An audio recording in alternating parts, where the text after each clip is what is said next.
I remember a saying I heard once. It goes, "We are surrounded by boundless opportunities." Today, I want to give you two, both of them in digital marketing. The first one we call the enterprise path, and the second one we call the entrepreneurial path. My name is Murray Johansson. I focus on 21st century skills. These are skills that are very valuable in this century because they provide very good jobs or are oriented towards providing a career path. I'd like to start out with a quick story. And I wanted to explain to you something that was ground into me many years ago. I once ran across a very successful surfer, since we happen to live in Los Angeles. And he was kind enough to explain to me one of his secrets to success. And this is what he told me. He said, being an entrepreneur and having a business is a lot like surfing. In both, you have to catch the wave.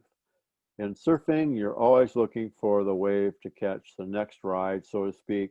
And then once one peters out, you're looking for the next one.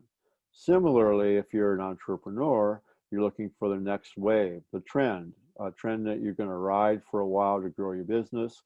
And if that one happens to peter out, then you're going to go to the next one. And you go from trend to trend, always growing, always catching a ride to wherever you want to go. He said that most people actually miss this. Most people don't catch any wave, and so they walk through life less successful than what they could be. And that's the way I kind of look at it as well. Because in my view, digital marketing has got a tremendous shot in the arm. And it is a wave that you can ride to have a very, very successful career. Now, the first kind of trend or first kind of career path actually that you want to look at is what we call the enterprise path. What we're looking at here is the idea of digital marketing specialists. These are individuals that focus on one particular area. Could be search engine optimization, maybe email marketing, or probably ads.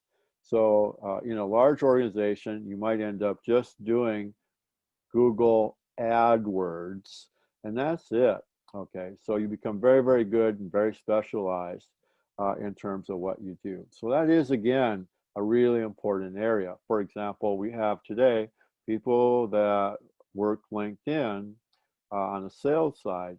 But also there's people that work LinkedIn on the recruiting side. And so they basically look for talent on that platform as their major activity that they have for their job. And they do that basically 5 days a week.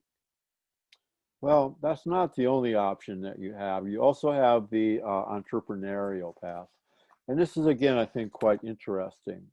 Entrepreneurs are very, very special individuals, but the one skill they have to do, one skill they have to get really good at, and it's the one thing I personally do not feel you can ever delegate, is marketing. So this is the path for those who want to be an influencer, the path for those that want to have a business.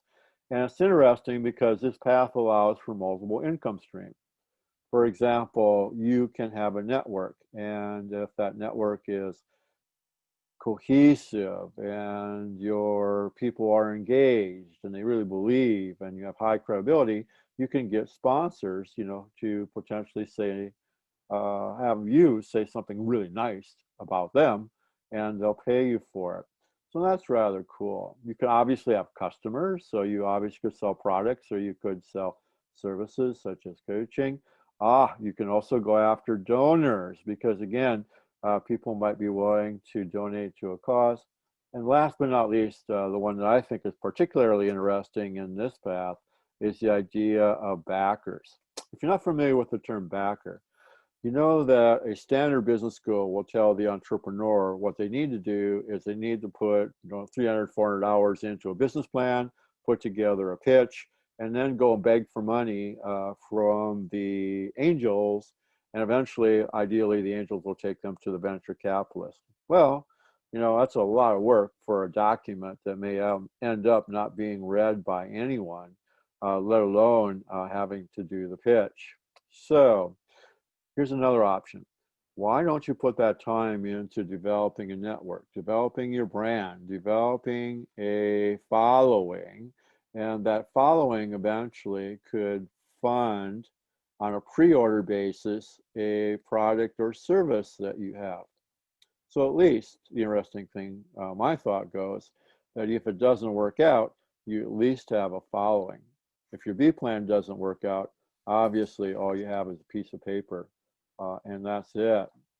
So another element of this actually that we do here at Legacee Academy is we actually have people, select number of people that we have come in for internships, and these become a bit like our entrepreneur in residence. They are trained.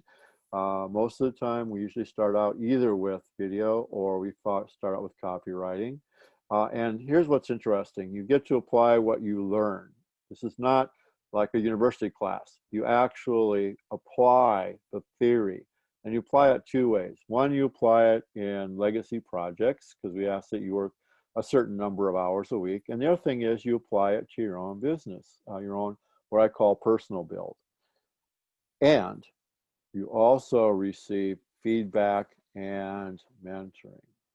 So these are the two major paths that you can choose. And I hope that you will find these to be interesting.